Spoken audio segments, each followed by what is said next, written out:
Hello, and welcome to the Knittingtraditions podcast. My name is Inga, and this is my little corner on the internet where I talk about my knitting.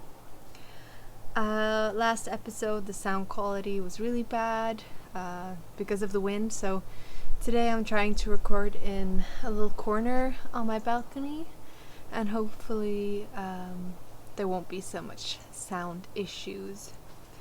If there still is, I'm giving up and moving inside for the rest of the year. I hope that you're well and that you're settled in for some knitty content. I have a few objects to show and lots of knitting plans of things that I really want to cast on. I'm enjoying a little raspberry, what do you call it, wine cooler? The color is scary but very pretty. And let's get started. So, the elephant in the room, I am wearing it. I am wearing two finished objects, and I'm also wearing a hat because I wanted to, and I'm embracing fall. August is pretty much over, and to be honest, there hasn't really been summer on the west coast of Norway this year, so considering we've been having a fall for, since March, I'm now embracing it, and I'm putting on all the fall knits. I'm wearing a beanie, a knitted cardigan, a knitted t-shirt, and a blanket, and I'm perfectly content. So maybe first we can start with, this one is not finished now. This is the watch cap hat by Purl Soho.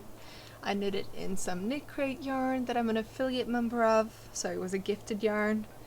And then I'm wearing my new kofte, my very first kofte that I've ever made. Kofte is the Norwegian word for a knitted jacket. It's usually knit with two colors, stranded color work. It's usually knit in the round and then steeked, cut, and sew the arms on. This pattern is from this pattern book from Rauma. It's the 243R. Yes, these traditional Norwegian yarn companies, not a big fan on names, they love numbers. This is the redesigned to voksen, which means adult, and the pattern is on the back. It's called damejakke 7 ny, and it's knit with rauma finull. And I knit the size large, so it is quite wide on me. It's quite big, but I kind of wanted this look. I wanted this to be a cardigan that several people in my family could use. It's all over color work. That kind of repeats, the same on the sleeves as on the body. I knit the sleeve length of the male version, I believe, because I wanted the pattern to align, and the female version kind of cut off here, I think. And I'm really happy with the length because I find that it's perfect. I have really long sleeves though, or arms, whatever you want to call it. It's quite bulky here because it is a steeked edge in here. And I can take it off and show you. So, the button bands are picked up stitches on the bottom and knit up, and then you have to attach it and sew it on. And while you're knitting the button band, you're also knitting this section which covers the steeked edging. So it does create quite a nice result. And the same is done with the sleeves. You finish the sleeves with this edge that you can then sew to the inside and cover the steeked edges. And the neckline is also cut partly, and that steeked edge is covered inside the folded neckband. So I think it's a very nice way of doing a garment. I, as you see, don't have any long floats. There are sections of the sweater with longer floats, or kofte cardigan, but I think I catch my float every 2 stitches, so I didn't even have 3 stitches without carrying the float. And it does create a very even fabric, and it's very flexible and stretchy, because every time you catch the float, you make the float a little bit longer on the back side, making it more flexible. You don't get that kind of puckering in color work that is quite common to get. At least I find that it helps, and also I don't catch my fingers or rings or keys or anything on the floats, which is really nice. So I'm very happy that I finally finished this. I'm quite proud of it, to be honest. I've dreaded steeking it for so long, and then the button bands I was also a bit worried about, because you sew it on. So what I did is I knit the button band, and then I wet blocked it and stretched it, because it said that you're supposed to stretch it a bit. So I did that and aligned it. The buttons on the bottom are a bit wonky, but that's because it was more important to me that when I buttoned it up, the color work on each side aligned nicely, so that when I close it, it doesn't look wonky. But when it's hanging open, the buttons are a little bit imperfect, but I don't care. I don't care. I bought some coconut buttons at a local yarn store, and these buttons could technically be worn both ways. So I'm using the outside of the coconut and not the inside, because I just thought that was a really nice woodsy button for this jacket. I'm really happy with it. Yeah, I think I had a bit of yarn left over after I finished knitting this. Maybe 1.5 skein of green and 1.5 skein of white. It's quite a long kofte, being the size L, and it's quite wide on the shoulders, but again, I don't mind it. It's just very cozy and comforting. When I put it on, I just feel very comforted, if that makes sense. So I'm really happy with it, and I've been using it a lot. The second finished garment I am wearing is my Cumulus tee by Petite knit.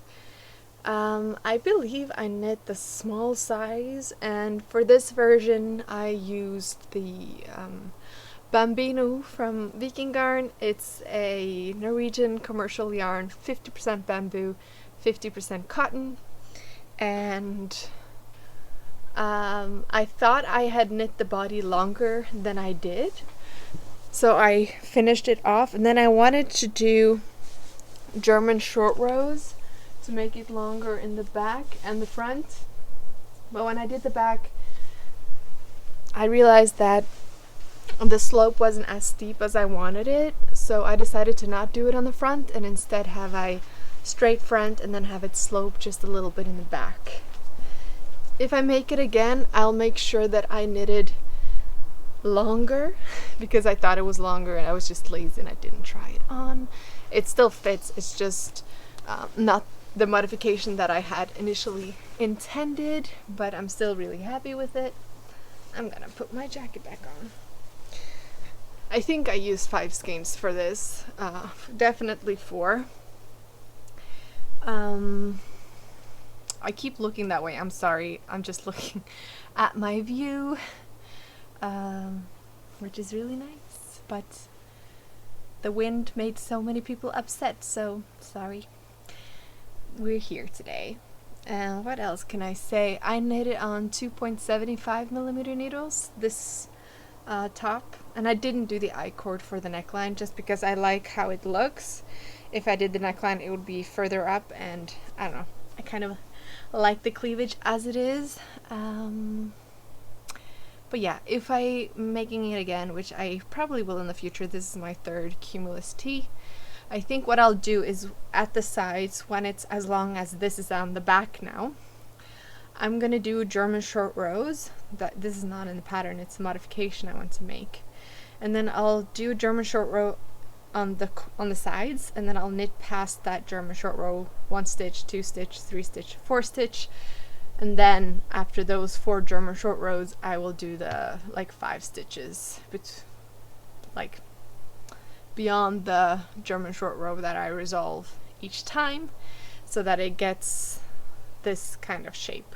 Because right now it's a very even slant, and I just want it to be a bit steeper in the beginning and then more even. And then I want to do that on the front as well. So that's some knitting plans for the future, but I'm not sure when I will cast it on. I really love this yarn. It's super comfy. I think if I knit it again, I will knit it on 3mm needles and not 2.75, just because I don't need it to be this dense, and then maybe it'll just go a little bit quicker. I might even go up to a 3.5 to have it a bit more flowy and airy. We shall see. I'm almost getting warm sitting here with all my woolens, but just almost.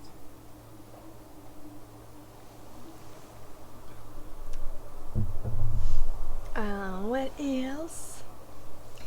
Last time I showed that I had cast on the Ranunculus, and I think I've knit 1 stitch since last time. I'm kind of saving it. I've been sort of planning all the kind of new knits I want to do at the end of September when I'm back from my holiday, and those will be more woolly knits as part of the collaboration that I'm doing with Woolly Knit. It'll be a celebration of British wool starting the 26th of September, and I've just sort of been planning and swatching and getting ready for that. But I'm thinking of bringing this with me on my holidays now in the beginning of September, just because me and my cousin and some friends are going to somewhere warmer, and it'll be nice to have some plant fibers. And speaking of plant fibers, I am planning on swatching this today. So this is the Gazal organic baby cotton that I bought in Turkey. And we will be going to Turkey again because of my parents' house there. It was a holiday that we could afford. We just had to get the plane tickets, and we're meeting my parents there, and we're just going to enjoy some nice days in the sun. And I want to cast on a linen stitch project again. I know I'm torturing myself. It took forever to make the kitchen towel, but the quality of this yarn was really good, and I do want to make or try to make a pillow cover in the linen stitch.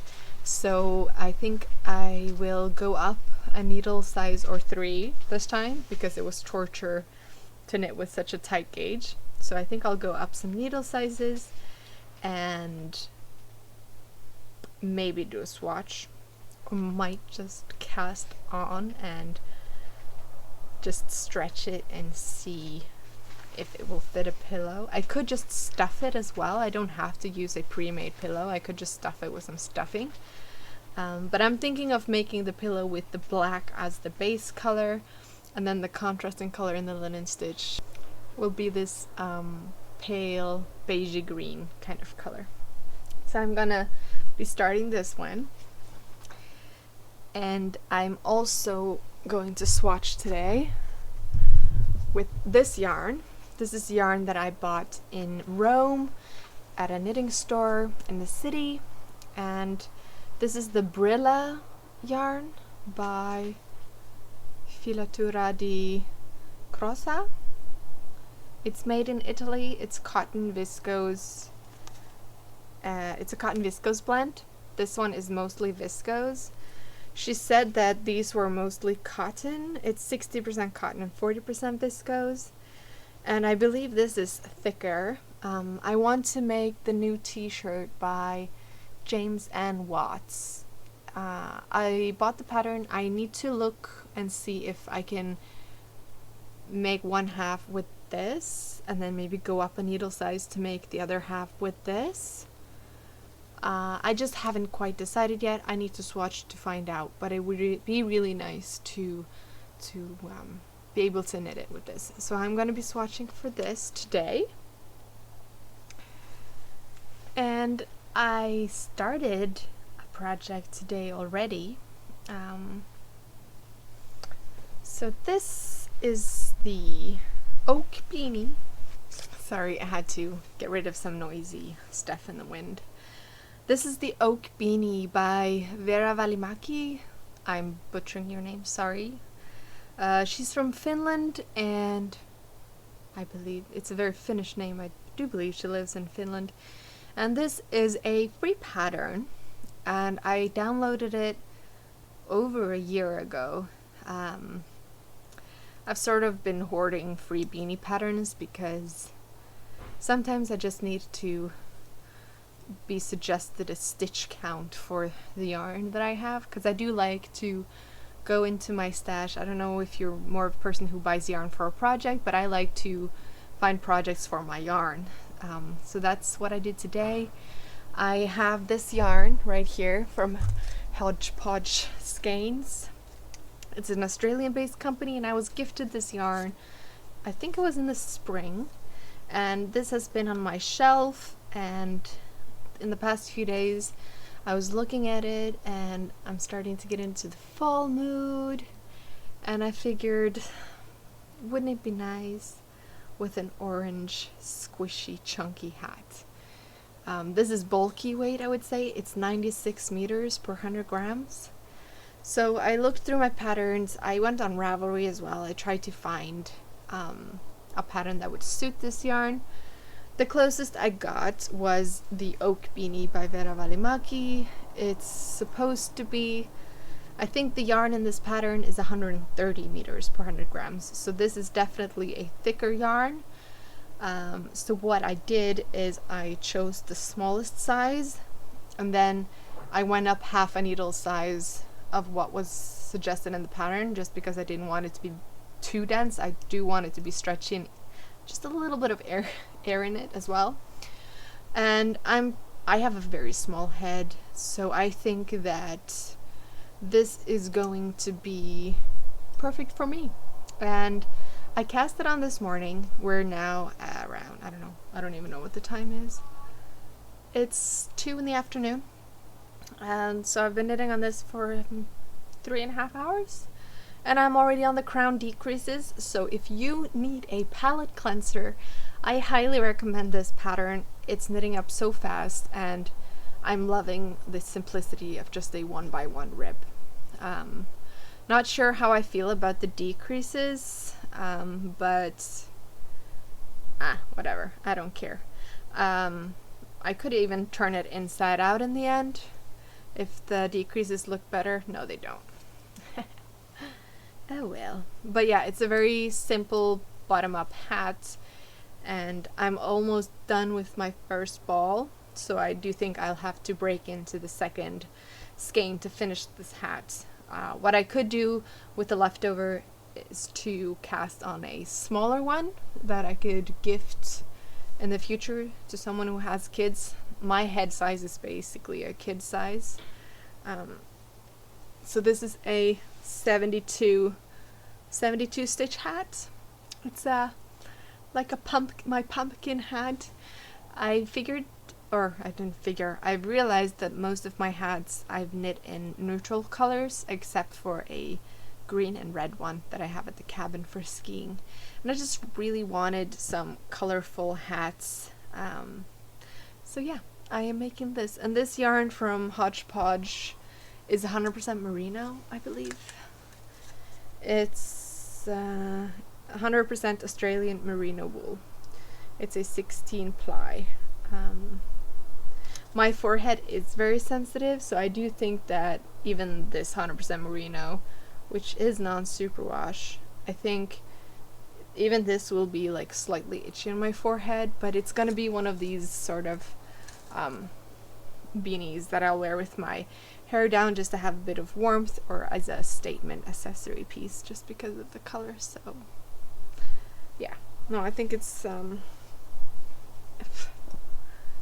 lovely. I'm gonna put the other one on because now I have hat hair.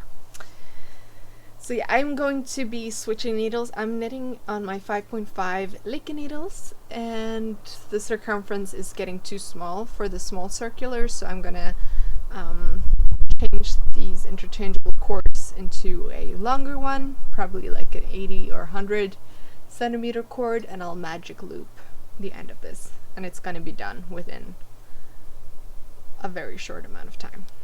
So yeah, a super nice palette cleanser. I highly recommend this pattern if you have some chunky or bulky yarn that you don't know what to do with. So anything from 102 or 130, which is the recommended yardage for the original yarn, could work with this hat. So yeah, a nice little stash buster piece. The last whip that I have been knitting on since last time is my half and half wrap, and I figured I would knit on this with you now.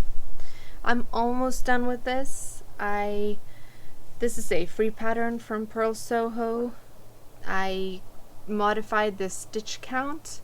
It was supposed to be 260 stitches for the large size, and I cast on 230 stitches, and by doing so I was able to knit the turmeric yellow half of this shawl with only 2 skeins of the linen quill.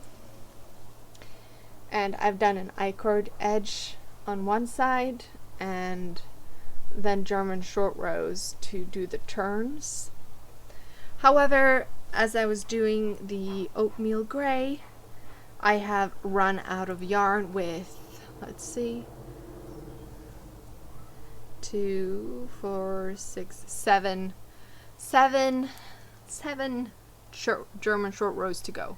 So there really is not a lot left, but I am out of my second skein of the oatmeal gray. I do have the third one, but luckily I don't have to break into this skein. I can save this for some future project because I already made the half and half wrap last year where I used oatmeal gray together with a green color, and I have pretty much half a skein left of the oatmeal gray. That time I knit the 260 stitches, so I had to break into the third skein, but I did not use it up, so I have this much left. So I'm gonna use this. It should be the same batch because I bought 6 of them at the same time from Purl Soho. So I'm just gonna attach this one, to my project, and then that should be fine. So I tried to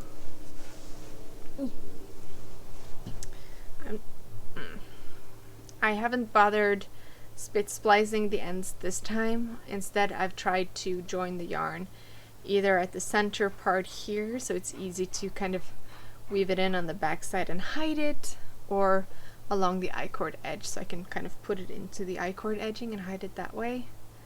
And that has worked out well for me, so I think I'm just gonna do that again now and just attach it on the back side. So yeah, those were all of the current whips, because I mean I've been planning a lot of other whips and getting ready for them, but not starting it yet, so I'll show you that when the end of September arrives. Let's just have a drink.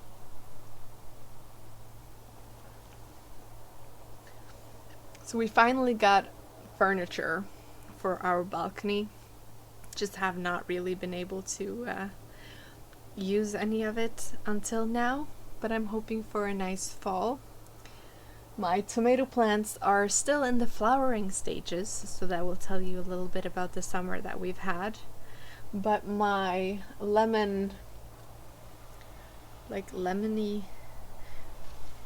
it smells like mint, like mojitos, and I've been using this. This has been growing like crazy. I keep trying to cut it down, but it just keeps bouncing up. I've been using it in water and iced tea, and it gives really nice flavor.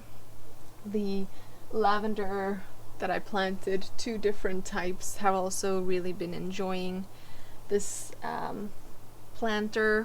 raised plant bed thing that I made in spring. And yeah, this is like the happiest plants that I have because they are partly under a roof, so they don't drown like the rest of my plants. Yeah. So, while we're knitting, I hope you're also knitting or doing whatever you like to do. Life stuff, I've been working a lot, but thankfully the shifts has been quite calm, especially, or at least in the night they've been quite okay, so I've survived. I have one more shift to go, and then my cousin and some friends are going to Turkey. And then when I get back, I'll be doing the surgical rotation of my specialization as a doctor in obstetrics and gynecology. So I know that the road to becoming a specialist is very different in different countries. I studied with a lot of friends who are from Canada and the US, so it's quite different. Here, the way to become a specialist is after high school you go to medical school for 6 years, where the 3 first years are usually more of the preclinical classes, a lot of exams, and then the last 3 years are more of the clinical classes, and you have a lot of rotations in the hospitals during those 3 years. Then when you're done with those 6 years, you are a doctor, but if you want to work in any kind of specialty, you need to enter into a program of specializing. And step 1 is 18 months, where 12 of them are spent in a hospital, usually 6 months in internal medicine and 6 months in the surgical wards, like orthopedics and general surgery usually. Some people have a 3-part rotation where they do internal medicine, surgery, and psychiatric ward. And after those 12 months in the hospital, you do 6 months as a GP, primary doctor. That's what I did when I started this podcast 2 years ago. When you're done with that, you apply for the specialization of your choosing, the way you want to go. So I am in obstetrics and gynecology, and to become an obstetrician and gynecologist, usually you have 4 years in obstetrics and gynecology, and you're being paid. After those 6 years of medical school, you are being paid and you are working, but the institution or the hospital is responsible of making sure that you get to do all the certain things that you need to sign off on having done to become a specialist in the end.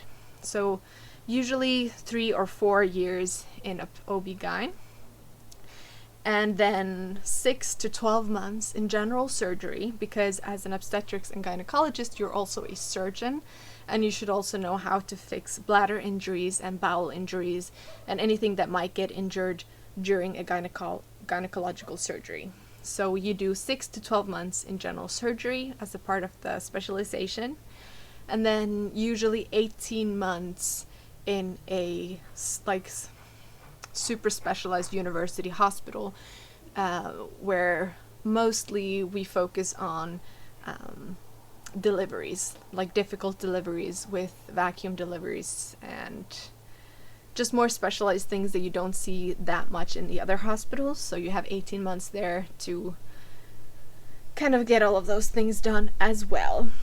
And when you do the surgical part or the university hospital part, that doesn't really matter. You can do it within any time. So I've done 1.5 years now in obstetrics and gynecology, and then there was a spot open in the general surgery. So I am going to be going over to that now, and then we'll see if it takes me 6 months or 12 months to get all the things that I need to get done. We shall see, and the plan is to go back to obstetrics and gynecology after that, and then finish everything that I need to do and learn, and then do the university hospital part in the end, because I would have to move cities to do that part. And then after that, in theory, I'll become a specialist in my field. So it's a long way there, but I really enjoy it, and it's nice to not be the specialist, because then you're always working with someone, and they, at the end of the day, are the responsible ones, so you can kind of rely on them to help you and teach you and guide you and just learn as much as you can along the way.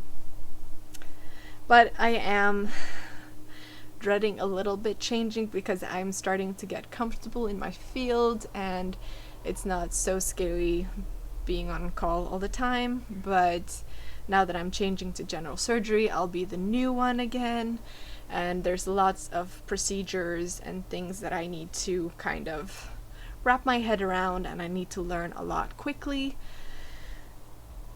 because when I'm in the general surgery part, there will not be a specialist in the hospital with me at night. So when we do the 24-hour shifts, my colleagues go home around 4, and then it's just me and the part 1 doctor who is in the first 6-month rotation after medical school. So that's a bit scary. Of course, I can always call them, and they do come in if we need to operate on something that I am not capable of operating on solo, kind of. At some point I will be experienced enough to do certain procedures on my own, but until then they will come in. So it's all nice and safe. It's just scary to be the new one again. And Matthias, he is doing the GP part of his initial rotations, so he will be driving over an hour each way every day. So luckily we were able to get an electric car that we bought now, so now we just need to spend the rest of our lives paying it down. But it's going to be nice to not have to spend a lot of money on gas, and it's nice for the environment. Norway has been trying to go electric for several years now, so there's a lot of electric cars on the roads here. I think we did like a little counting when we were driving to the cabin, how many electric cars there are compared to fossil cars or hybrids, and I think it was almost 1/3, so that was a lot. And they have gotten quite good range, so I'm a bit scared of having to rely on having the battery charged. But luckily there are a lot of places where you can charge when driving longer distances. But it's going to be interesting to see how it is in the winter here, because the battery will drain quicker in the winter. But the car should have almost 500 kilometers range, which is quite good. So we'll see. And then we'll be sharing that car and his old car, which is almost falling apart. So we'll try and keep it alive as long as we can.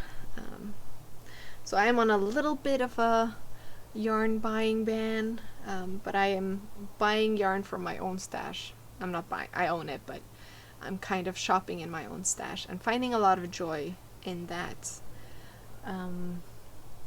Speaking of, I do have one acquisition to show that I forgot to bring. So I will get it and I'll be back out to show you.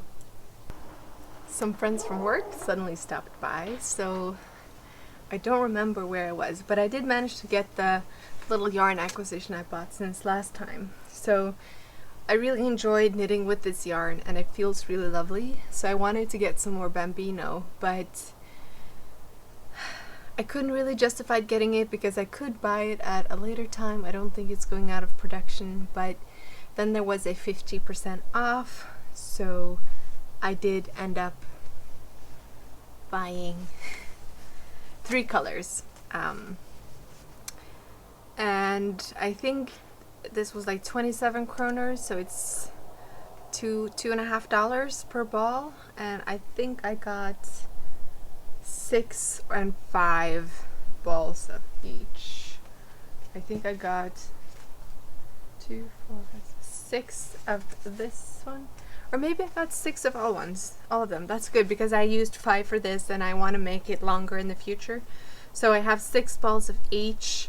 Very affordable, great quality yarn so far. I was going to make another t-shirt in this, but I am toying with the idea of perhaps knitting the ranunculus in this one. I think that would feel amazing and be really beautiful.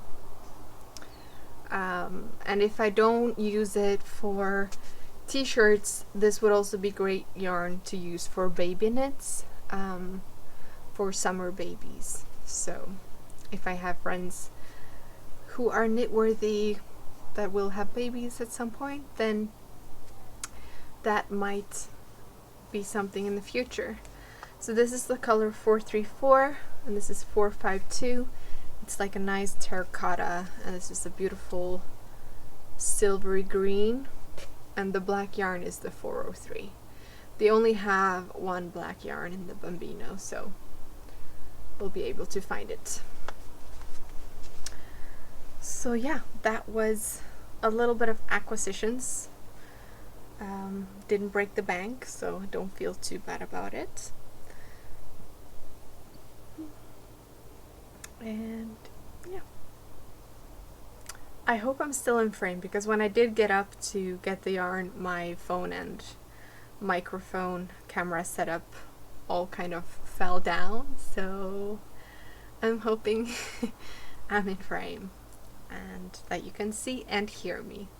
Both would be nice. So what else can we talk about?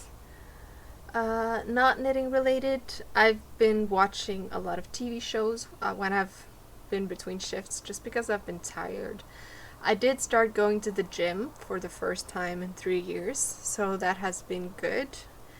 I have struggled with the motivation for a very long time, but now I go and I just do a few exercises focusing on one muscle group, so I'm not there for too long, and that has kind of broken the ice for me. So I've been trying to do that after work, and then I feel less guilty about laying on the couch, knitting and watching TV for the rest of the day.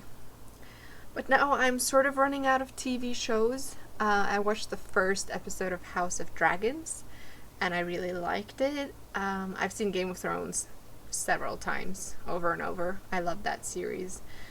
So I'm really excited about this one, but they're only releasing one episode at a time, so that is annoying. I'm also waiting for the Lord of the Rings franchise is making a TV show. I'm looking forward to that. But yeah, I'm running out of things to watch, so I actually started listening to an audiobook earlier today. And I figured I wanted to find something for when I'm in Turkey that I can listen to. And A Court of Thorns and Roses is something I found online as a very recommended franchise. And I found this girl on YouTube. I'll try and link her below. She has kind of made an audiobook version which is like 100 times better than the official audiobook.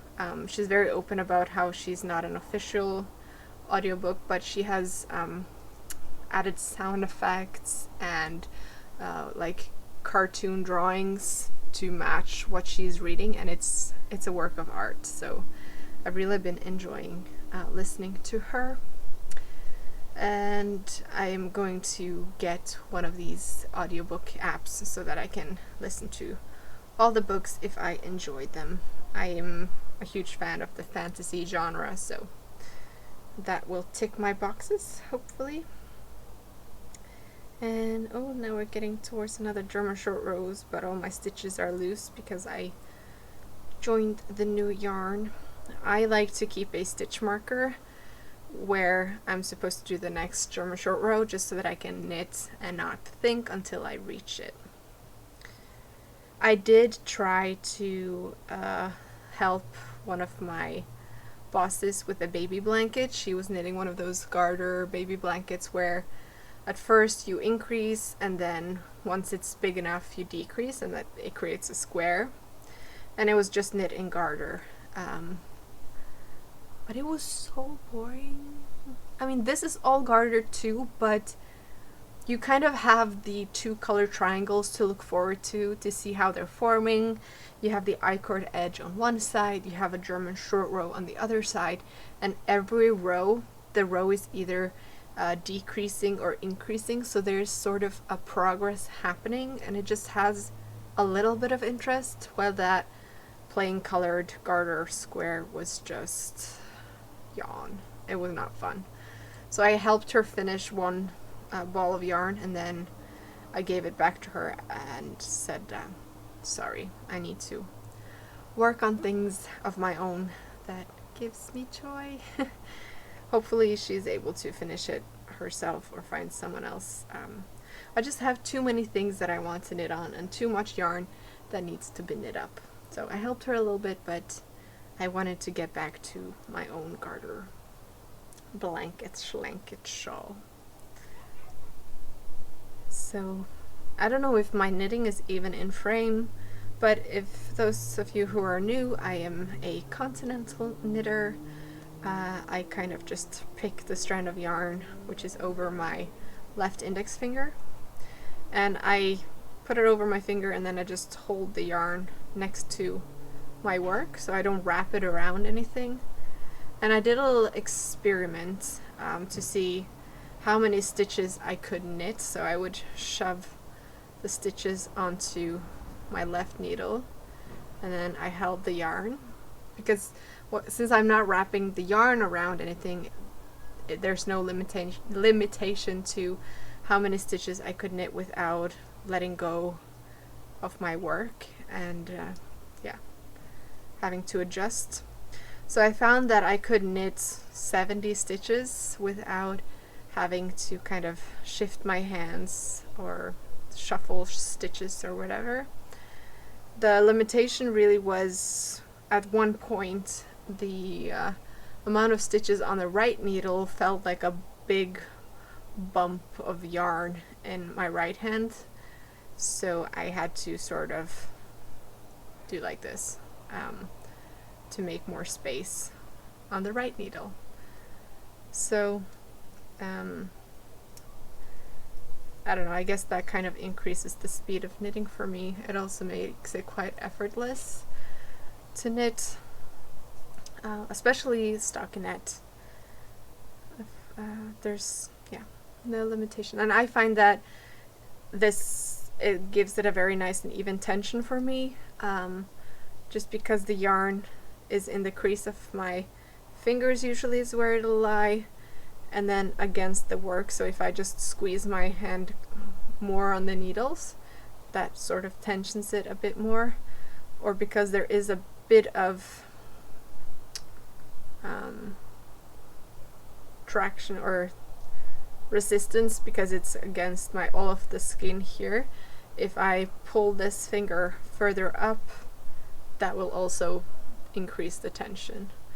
But I try to not squeeze anything or tense anything, just have just the slightest bit of traction on the yarn to make the tension even, if that makes any sense. It works for me at least. And then I try to sort of use both my hands, and I use a lot of finger motion to kind of shovel the stitches upwards with my left thumb and pull them down with my right thumb and index finger, so that my fingers are helping the stitches move from one side to the other, so it's not too much movement on the wrists. And I always keep my elbows at my sides so that my shoulders are relaxed, so I don't get tension in my neck and shoulder region. This is the same way when in surgery you're operating. You're not supposed to operate like this because it will cause injury after a longer time, so you're supposed to have your elbows at your side and work like that. So little ergonomic tips from me to you. I did have a lot of problem with tension when I started knitting as a kid because I was so focused. I was sitting like this, and my tension was so tight, so just knitting one stitch it was a lot of force. Sometimes I would have to give my knitting to my grandma so she could knit a row and just loosen up my stitches a bit, because they had gotten so tight I couldn't even get it from the wire and onto the needle again. So that has definitely gotten better. I've noticed that my tension has definitely loosened up a lot over the years compared to when I started knitting. So I think for new knitters, just keep going, keep trying, and the things that were hard in the beginning will eventually become second nature. At least it has for me. I find knitting very, very relaxing. It's why I knit all the time, because I need something to do, but I also need to relax, and then this is the perfect combination for me, and it also produces lovely items. And one of the reasons that I enjoy knitting for myself is because a huge part of the joy for me is picking the yarn and the project based on something that I see myself wanting to have. And I'm very much a process knitter, so the thoughts of what it's going to become and the joy that I get from envisioning it gives a lot to me. But if somebody orders something, I'm most likely to decline, just because it's not going to give me the same amount of joy. I will knit for the people that I love, but I get a lot more joy if I do it as a surprise, like gift knitting, because then it's not something that they demand, so I can let my artistic nature flow free and find something that I think they will like, and then that in itself will give me joy. So yeah, I've already started thinking about maybe I should knit people things for Christmas. I just don't know what yet, and I always get into a sort of a role that if I knit something for one person, I feel like I have to knit for all the other family members, and yeah, I don't know. We'll see if I end up knitting anything at all.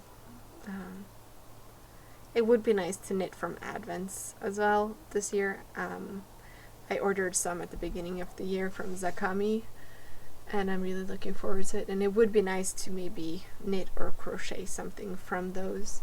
But I know that if I have a lot of gift knits going on, then I'm not going to be able to give myself the time to just enjoy them. So we'll see. Maybe if I knit people chunky hats like this, then I just need a week of knitting and all my gifts will be done. But then again, I know that not all my family members would wear something like this. Maybe I'm the only one. So we shall see. Alright, so this was a bit more of a chatty episode, I guess. I don't have that much progress to show you. I mean, this is a lot of progress. It just doesn't show because it's huge, but it will be done soon, and then I'm going to be casting on another for the cowl with woolly knit. So stay tuned for that, and knit what makes you happy, and I hope you're well, and I will see you soon. Bye!